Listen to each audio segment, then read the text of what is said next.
If you're in the Sparkly book, it's page 337, the last paragraph. If you're in the second edition, it's page 292, paragraph 5. If you're in the first edition, it's page 271, the third full paragraph. If you're in the JCIM, it's page 141, the 8th paragraph. And if you're reading from the CIMS edition, it's page 283, paragraph 42. Okay, let's take a few moments to be quiet together.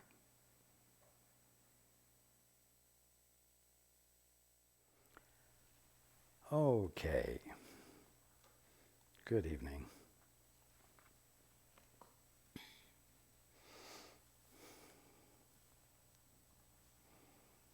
And welcome to everyone who's joining us on the internet.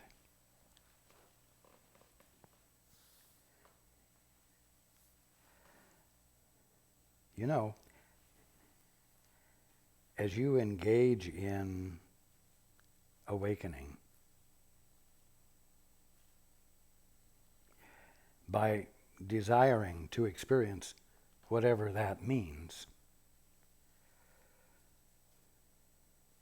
you are going to find that your purpose for being is different from what you thought. And if you aren't expecting that, it might be a surprise that doesn't please you. But I want you to be aware that that's the case, so that you can abide with the unavoidability of it and adjust more gracefully. You're here actually to be far more than you thought.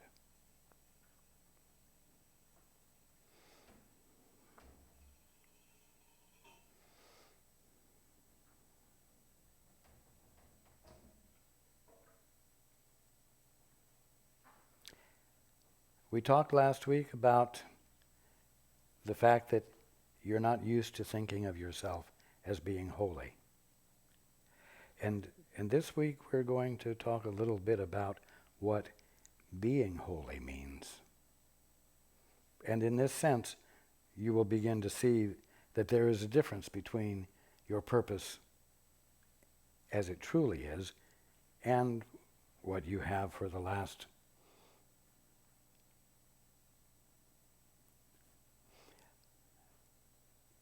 years during this lifetime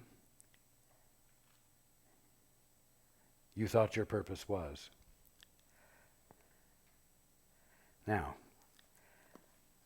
in this world, not in the world to come, in this world, in this experience of world, you can become a spotless mirror in which the holiness of your Creator shines forth from you to all around you.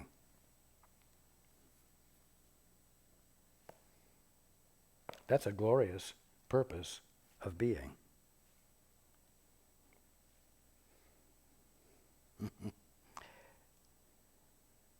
In this world, you can become a spotless mirror in which the holiness of your Creator shines forth from you to all around you. You can reflect heaven here. Well, what did we say last week that heaven was? Heaven is awareness.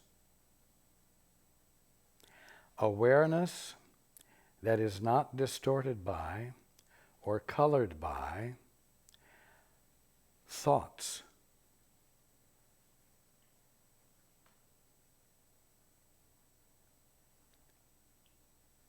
Occupying awareness that do not reflect reality, that do not reflect the truth, that do not reflect your function. So, you can reflect heaven here. You can be that undistorted, pure, conscious awareness of reality as it is, right here. Not in the sweet by and by, after you die. Your function has always been to be conscious of the truth here, now, as you put it, in this lifetime. This lifetime is just eternity, imagined as something having a beginning and an end, a birth and an upcoming death. But as you make this shift of consciousness called awakening, you'll find that the experience of birth will disappear. It will not be a part of your memory. And an impending death will also disappear. And you will remember wholeness. You will remember eternity, if I may put it that way. And you will not labor under a false impression that there are beginnings and endings. You can reflect heaven here, yet no reflections of the images of other gods must dim the mirror that would hold God's reflection in it. Well, the reflections of the images of other gods. It's a nice poetic way of speaking about your thoughts. All the thinking that you have done, all of the imaginative, intellectual creativity you have gone through, which you have placed upon the altar in you, which you have filled your awareness with and preoccupied yourself with.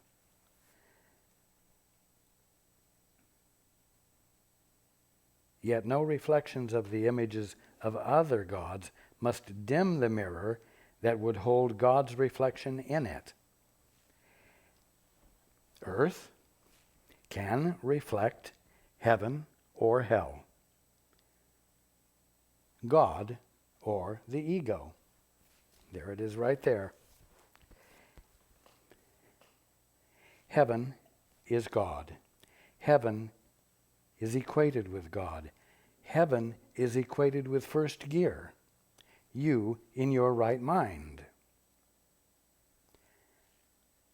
Hell is the equivalent of second gear, where you have engaged in this self-assertion that brought you into existence as a concept you had of yourself that you insisted in bringing into manifestation, into recognizability. That's all there is to hell. All there is to hell is your mind cluttered up with your thinking, cluttered up with your preoccupation with what you have created out of pure imagination.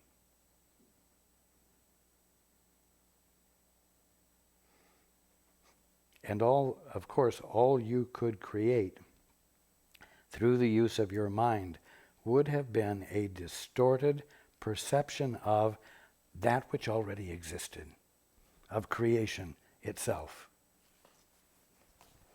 So hell is nothing more than your active misperception of heaven right here and right now. It's not another place. It's not a place you go to. It is you insisting on defining creation, heaven, in your own terms,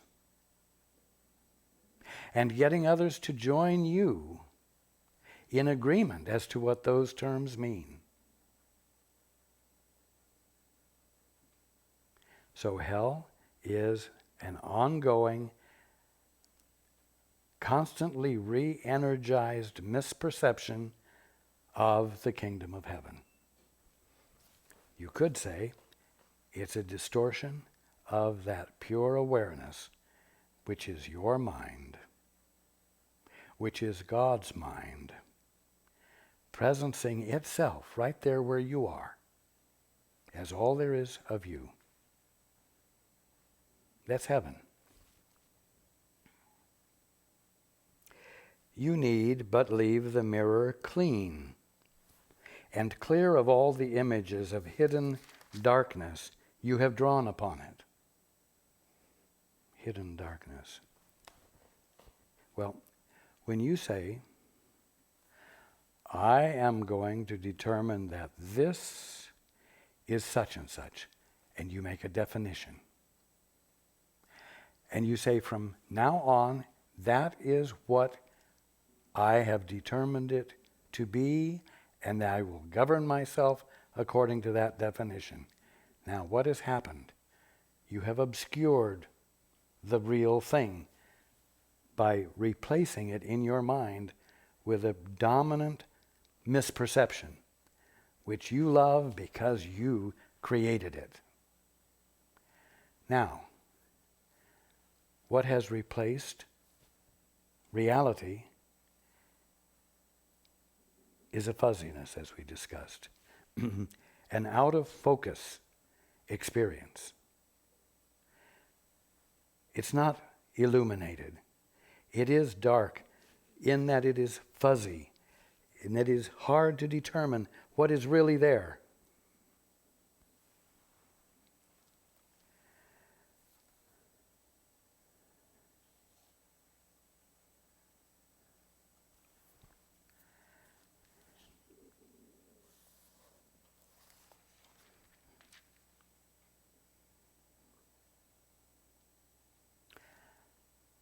So when it refers to hidden darkness, it's darkness that you can't actually put your finger on.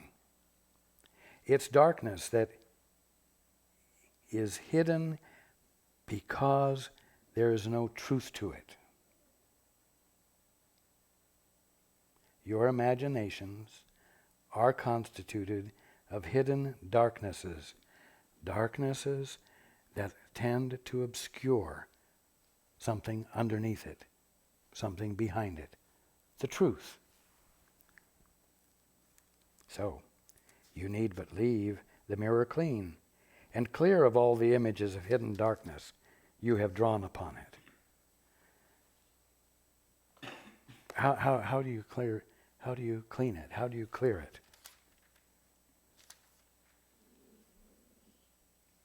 By not thinking.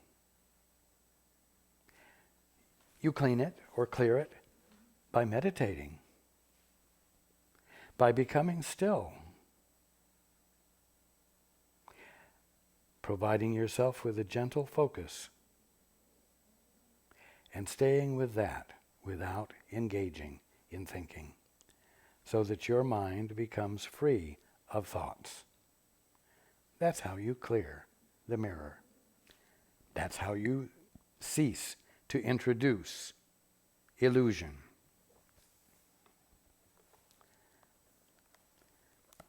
God will shine upon it of himself. God will shine upon the mirror.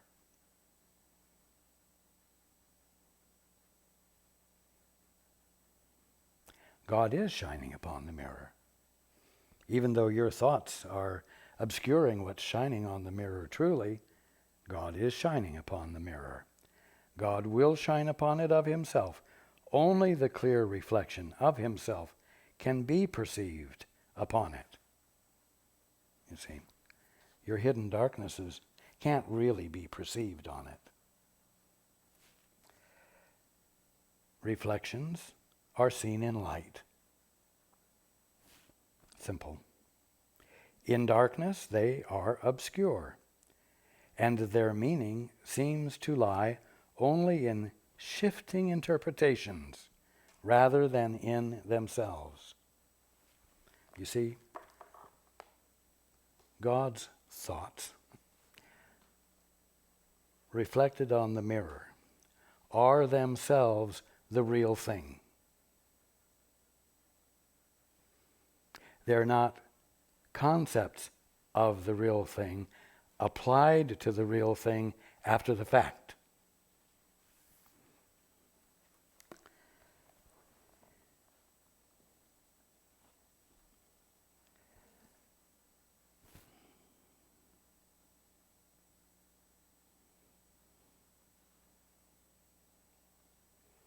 The reflection of God needs no interpretation. It is clear.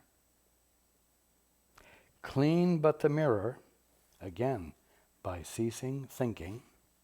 Clean but the mirror, and the message which shines forth from what the mirror holds out for everyone to see, no one can fail to understand.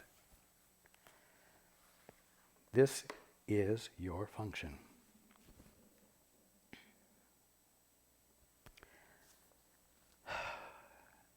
Your function is to value the silence, to value the absence of your thinking enough to abandon the thinking so that you might find yourself in the silence, which could be equated with the clean mirror, in which that which is real is being reflected, and because there is now nothing to obscure what is real that is being reflected, you can see it. What is real becomes your experience. And when what is real becomes your experience, that becomes what you express. That becomes what you communicate.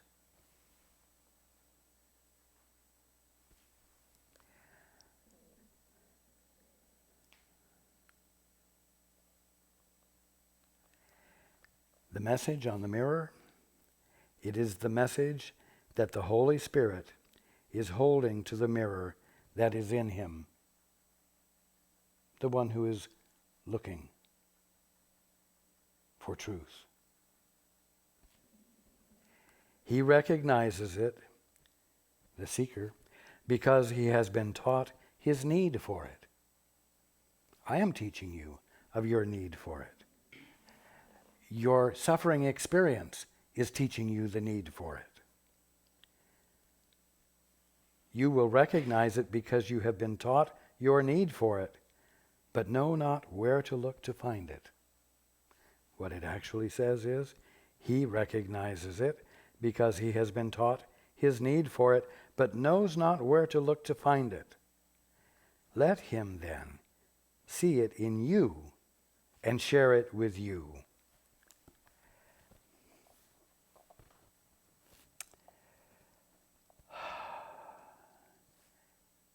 Let the Holy Spirit see it in you and share it with you, because that is the Holy Spirit's function, and that is the way you come back into your right mind. But again, in order to experience this influx of revelation, you must devalue your capacity, your so-called capacity to think. And you must abandon practicing it.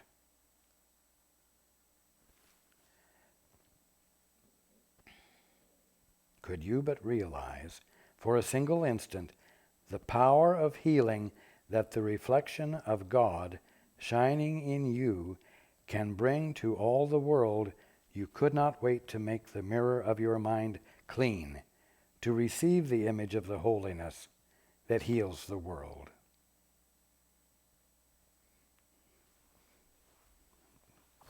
You hear that? Could you but realize for a single instant? It implies that you can't, or you aren't. But if you could realize it, blah, blah, blah, such and such would happen. You would discover such and such. Well, what is it that keeps you from realizing it? Because certainly the Father has not given you a purpose that you're incapable of fulfilling.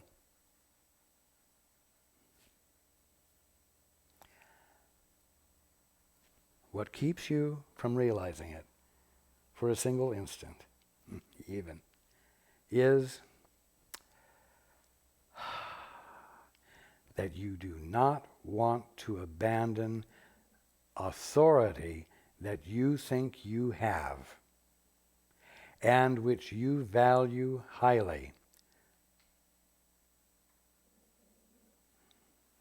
It's that simple. If you're going to wake up,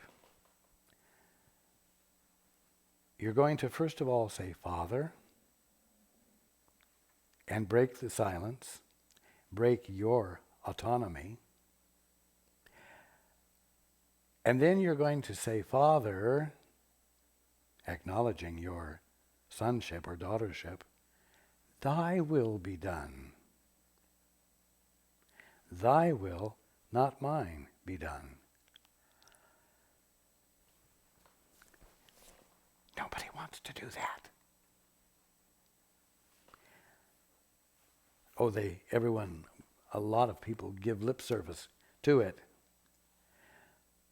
But very few of you are willing, even for a moment, to say, thy will be done, and then want to know what the Father's will is. In other words, to know what the movement of creation is in this moment, aside from the definitions and meanings you've been giving to it all.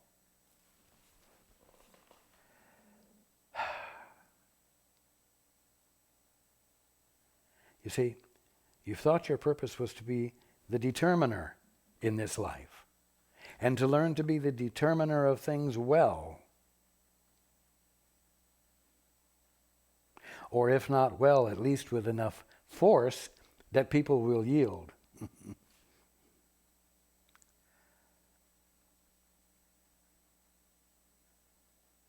Somewhere along the line, hopefully without too great suffering, you're going to have to arrive at the place where you're willing to say, Father, thy will be done.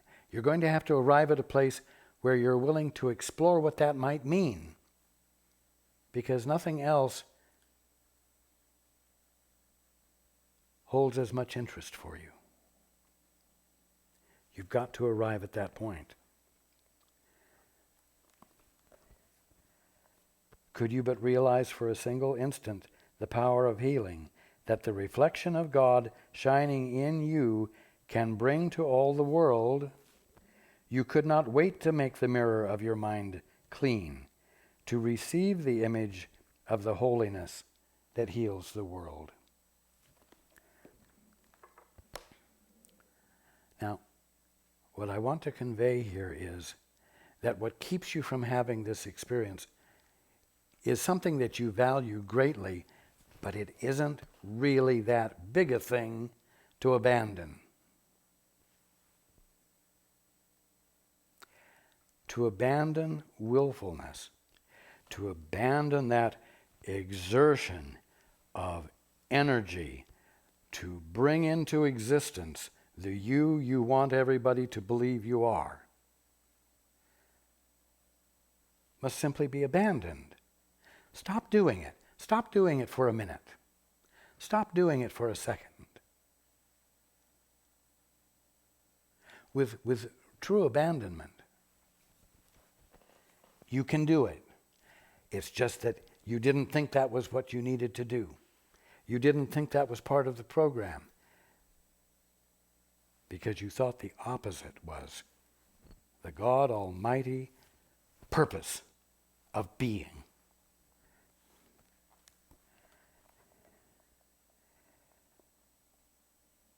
The image of holiness which shines in your mind is not obscure and will not change. You may have obscured it with your fanciful thoughts, but it is not obscure and will not change. Its meaning to those who look upon it is not obscure, for everyone perceives it as the same. All bring their different problems to its healing light, but all their problems are met only with healing there. And I promise you that when someone comes to you and does not experience healing, it's because you have indeed chosen to respond to them with your best concepts, with your best interpretations, with your best beliefs about how things work. And you never took a moment to say, Father, aside from what I think, and aside from what this person thinks, what is the truth here? What is heaven here? And if you will not try to answer that question yourself, and if you will leave your mind silent and attentive as pure awareness, you will see what's on the mirror. You will see what is not obscure, because you will have stopped obscuring it. And when you speak what you see, there will be healing.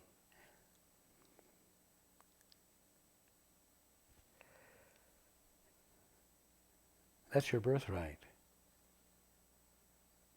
That's what it's time for all of you to begin experiencing again. The response of holiness to any form of error is always the same.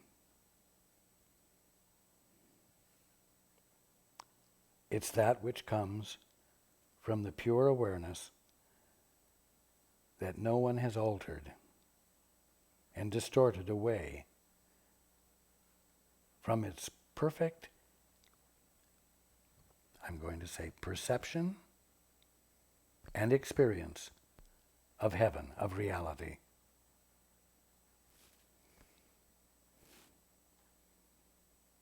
The response of holiness to any form of error is always the same, and that's it.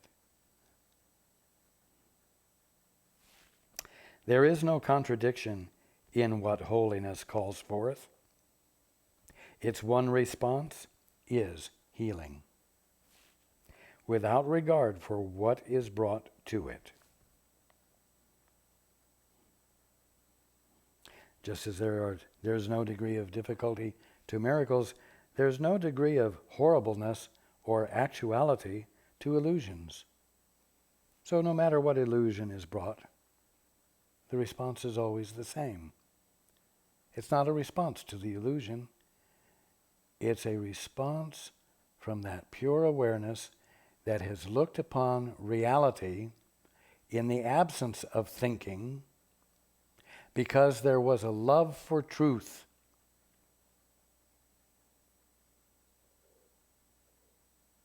It's that simple. Those who have learned to offer only healing because of the reflection of holiness in them are ready at last for heaven. Are ready at last for that experience of pure awareness in which there is no distortion present whatsoever. Their holiness is not a reflection, but rather the actual condition of what was but reflected to them here.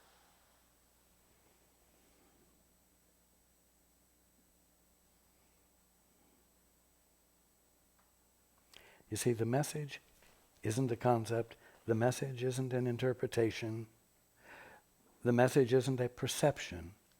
The message is the real thing itself.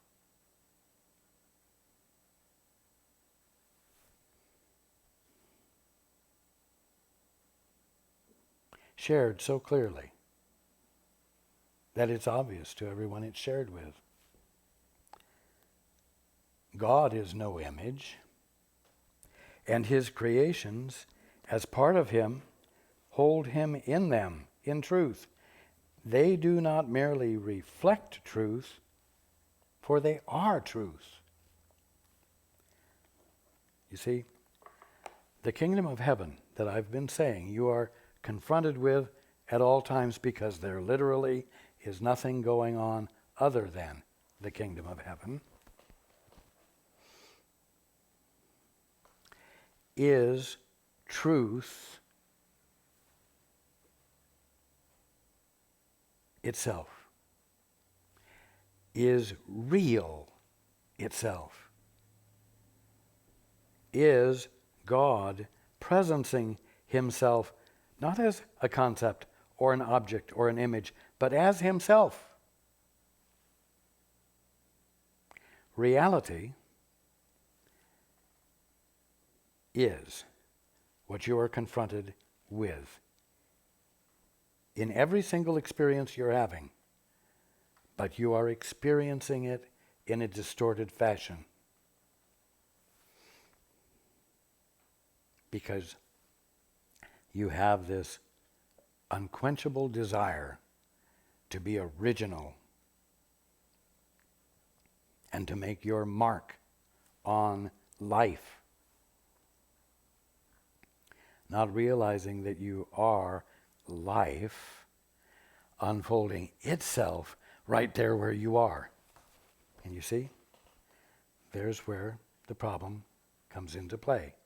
Because you don't want to be life unfolding itself, you want to be the unfolder. You don't want to yield and be what the Father is being right there where you are. You don't want to fit in. You don't want to flow with.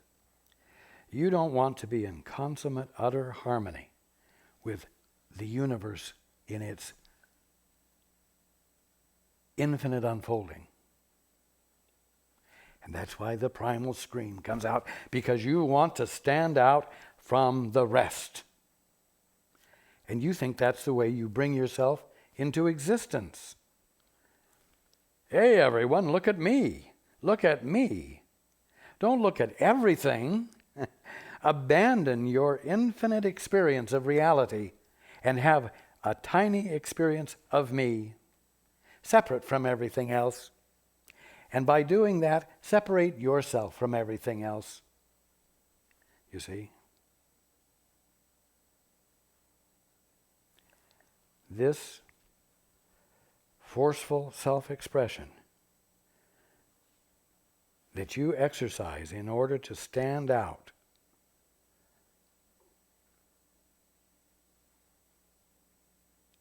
from what God is infinitely being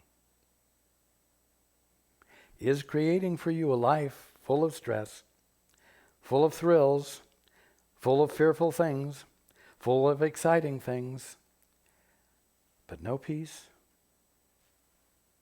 no absence of sin, sickness, or death, no unchangeable harmony,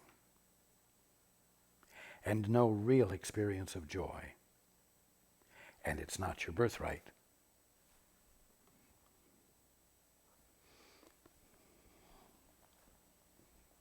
The next section is called The Shift to Miracles. When no perception, in other words, no thought that you've made up, when no perception stands between God and his creations, or between his children and their own, the knowledge of creation must continue forever.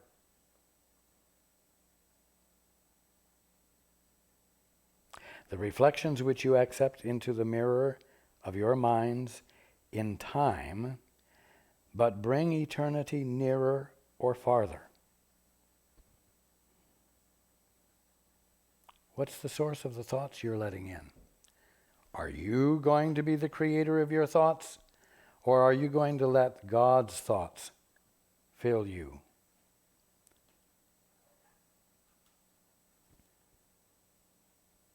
One will bring eternity nearer, the other will make it further away. But eternity itself is beyond all time. Reach out of time and touch it with the help of its reflection in you.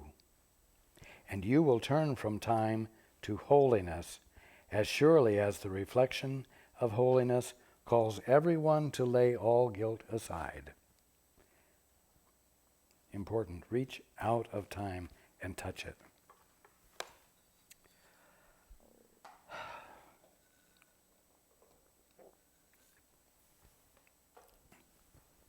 If you're going to reach out of time, you're going to have to let go of your anchor in time. And your anchor in time is your belief in and exercise of control or authority to create whatever you can imagine through the use of your mind called thinking. But you don't want to suffer, and you say you do want to wake up. So you're going to have to dare to reach out of time. You're going to have to stop doing what creates time. And what creates time is thinking. I'm being facetious here, but stop and think about it. When you think, it takes time. If you experience a revelation, you experience a whole awareness of something, which, if you try to express it in words, will take time, even though the experience that is being described in time with words was experienced instantaneously, wholly and completely.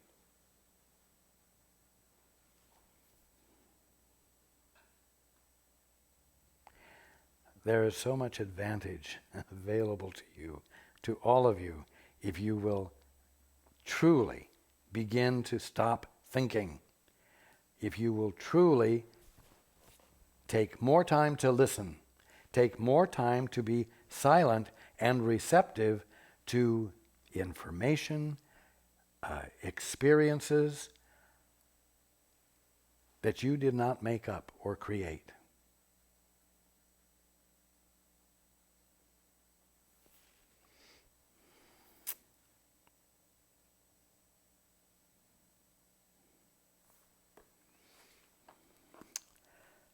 Reflect the peace of heaven here. Now remember, heaven is not a place,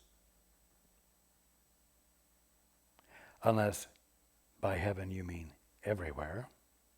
Heaven is that conscious awareness which is not distorted by, or confused by, or obscured by spurious, imaginative thoughts.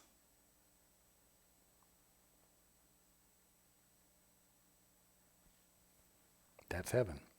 Reflect the peace of heaven here and bring this world to heaven. That's why I say, whatever you're looking at, be curious as to what the more of God is there than what you're seeing. What more of reality is occurring than what you're seeing. That's the way you bring this world to heaven. You ask to see more of the flower, or more of what the glass is, or more of what the fingernail is, divinely speaking. Reflect the peace of heaven here and bring this world to heaven. For the reflection of truth draws everyone to truth, and as they enter into it, they leave all reflections behind.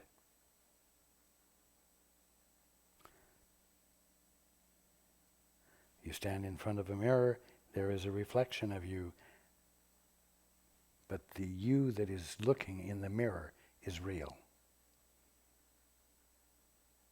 When you want to know what truth is, you are desiring to experience what is real, not an image of it, not an approximation of it.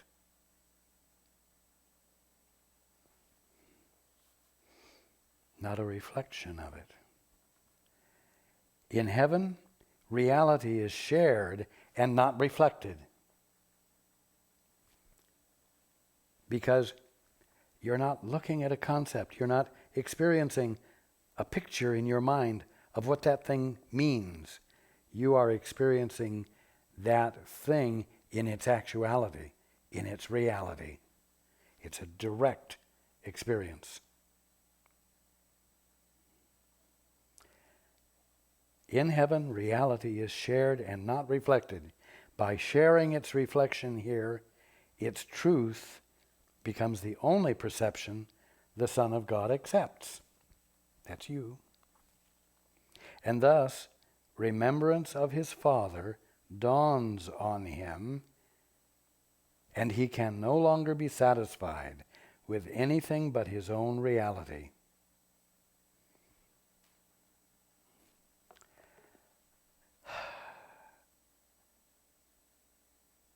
When you're willing to look at your world with the desire to know and experience the more of reality that is there than what you are experiencing, you are inviting in an experience of and letting yourself into an experience of God in everything. And in that experience of God, your Father, you remember your sonship or daughtership, your birthright.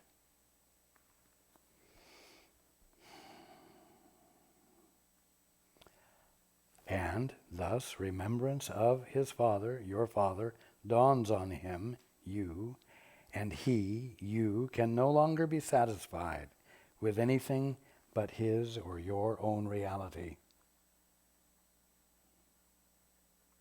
Your own reality as the non-thinker that you are. Your own reality as the pure conscious awareness that knows all. As a direct experience. Not as a thought about an experience or a thought about a thing. You, on earth, have no conception of limitlessness. For the world you seem to live in is a world of limits. In this world it is not true that anything without order of difficulty can occur. When you're looking at everything from second gear, there are orders of difficulties. There are no miracles. And you're without your birthright. The miracle, therefore, has a unique function and is motivated by a unique teacher. This means a real miracle.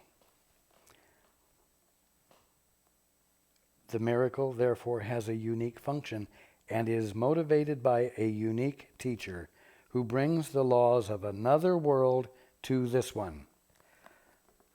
Now, it isn't that there really are two worlds. It's that in your mind you have created a definition of reality of heaven, and that definition is a misperception of reality. And you abide in and live in and act in and govern yourself according to this misperception. And part of this misperception is that there is order of difficulty. And part of the reality of this misperception is that there are no miracles. This misperception, because it's embraced as though it's actual, can only be interrupted or rendered invalid by something entering it from somewhere outside the definitions. In other words, by reality. So,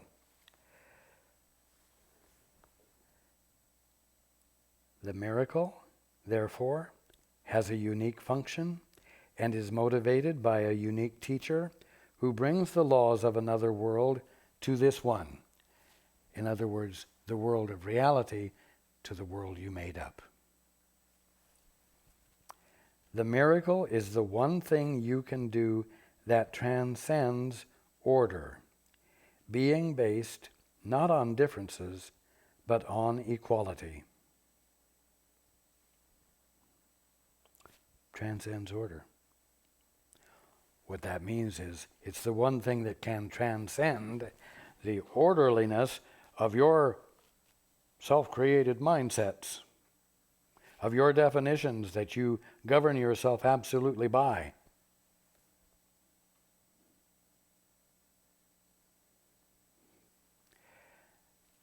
The miracle doesn't fit into your rules.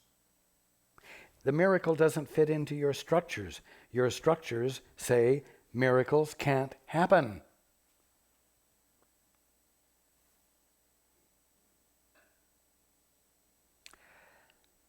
When a miracle happens, you've lost control. It's that simple.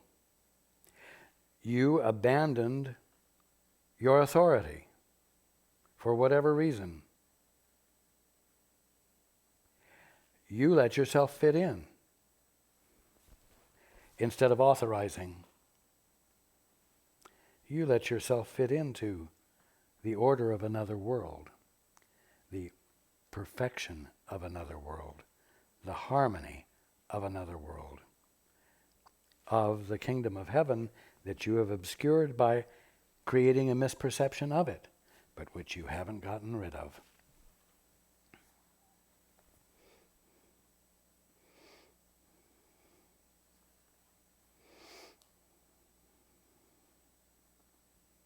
Miracles are not in competition.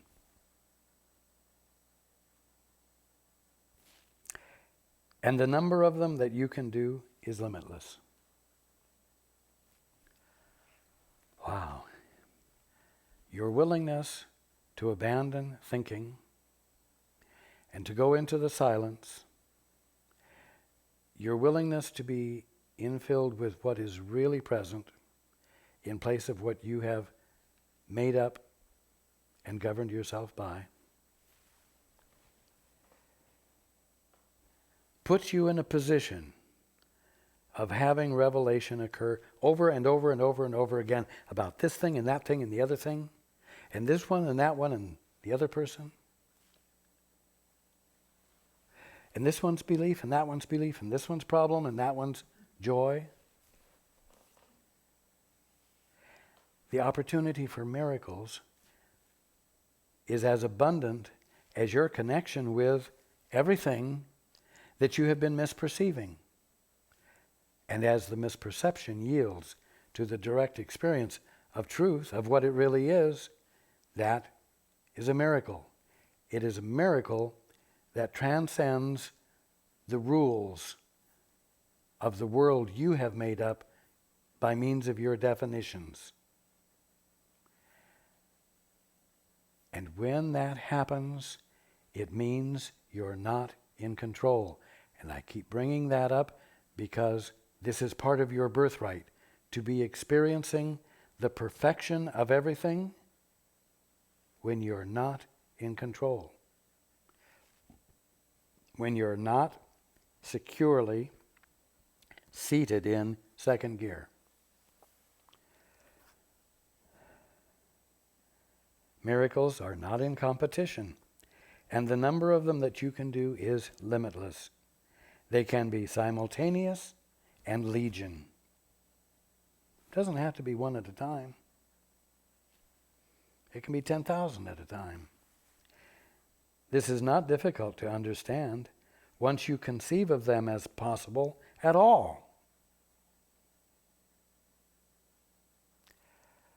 Thank God, reality and miracles and the truth cannot be bound by all the chicken shit little rules that you have made up and govern yourself by. Thank God. Thank God, because your bondage is not absolute. or even actual.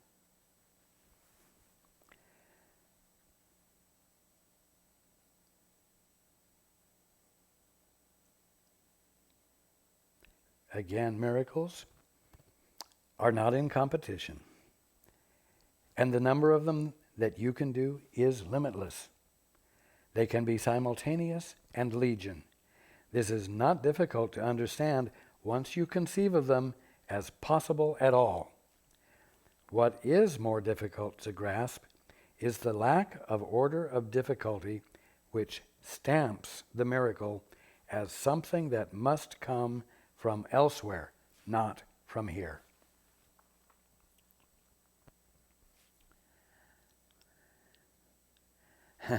The only thing that can come from here is something you've made up, and something that you have given the primal scream to actualize.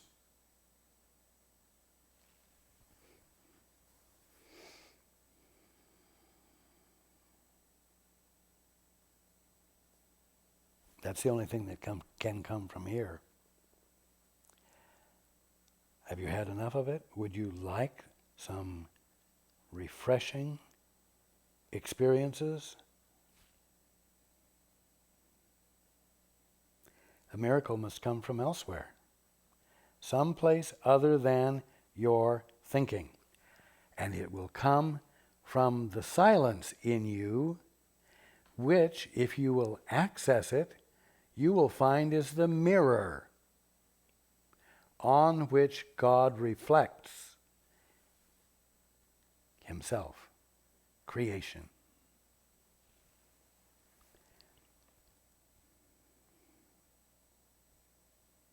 What is more difficult to grasp is the lack of order of difficulty which stamps the miracle as something that must come from elsewhere, not from here. From the world's viewpoint, this is impossible. What that means is that from the viewpoint of the rules you made up and the definitions of the world and universe that you abide by, that anything can come from elsewhere has to be impossible. Again, thank God it's not. You have experienced lack of competition among your thoughts, which, even though they may conflict, can occur to you together and in great numbers. You are so used to this that it can cause you little surprise. Yet, you are also used to classifying some of your thoughts as more important, larger, or better, wiser, or more productive and valuable than others. And this is true about the thoughts which cross the mind of those who think they live apart, in second gear, in the orphanage. For some are reflections of heaven, while others are motivated by the ego, which but seems to think. You see? Seems to think. Thinking is one of those things that never happened. It just seems to have happened. Well, according to your current mindsets, that's one of the things that has to be impossible. But it's not. The result, however, I'm adding the word however, the result, however, is a weaving, changing pattern which never rests and is never still. It shifts unceasingly across the mirror of your mind, and the reflections of heaven last but a moment and grow dim as darkness blots them out. Where there was light, darkness removes it in an instant, and alternating patterns of light and darkness sweep constantly across your minds. That's life. That's what you've been experiencing, you unholy ones. But you are holy, and therefore you're not bound. Therefore, your birthright is available to you the moment you genuinely and simply abandon your devotion to thinking. Spend more time listening. Be silent more often during your day. It's not necessary to always be thinking or saying something. Remember that when you're willing to become still, you're cleaning the mirror. And what God is already reflecting on the mirror can register with you. It's spontaneous, it's automatic, it's unavoidable. So do it.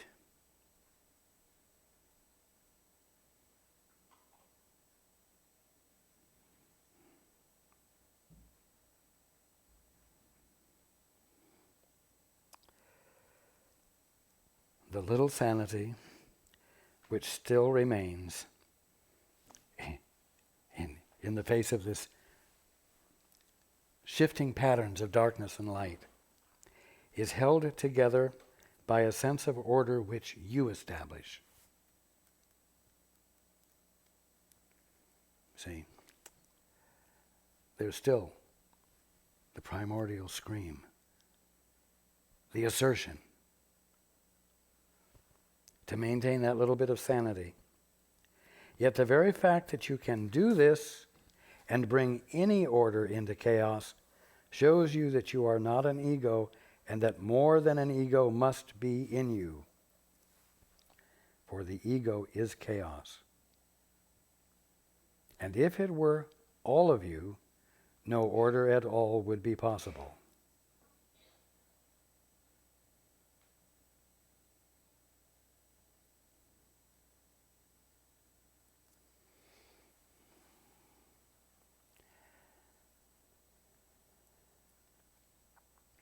Now,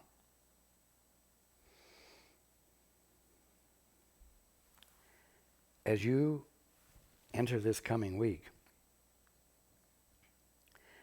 I encourage you to invite in revelation. I encourage you to invite in what you haven't thought about, what you haven't thought up. And I encourage you to realize that as you let something new actually happen, something that you are not generating, it will be accompanied by a feeling of loss of control, of loss of authority. It will seem that you are having to abandon the self-assertion that makes you stand out and truly exist. Let that happen.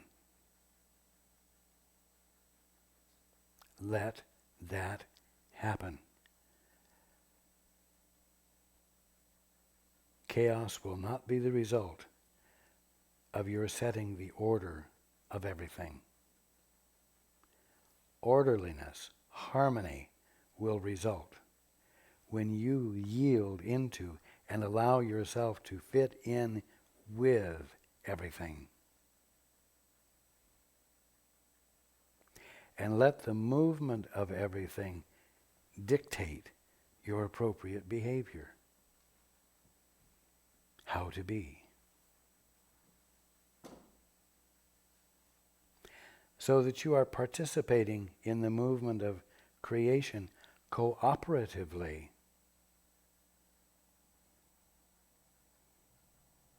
And that's where the absence of vulnerability enters your experience, and peace, and love, and joy, and on and on. Again, remember, all of this is going to uncover a purpose for being that you did not make up and that you were not expecting to have unfold in you and change you. Let it happen. Let it happen. Let go of your authority. Okay. I look forward to being with you next week. And I love you all.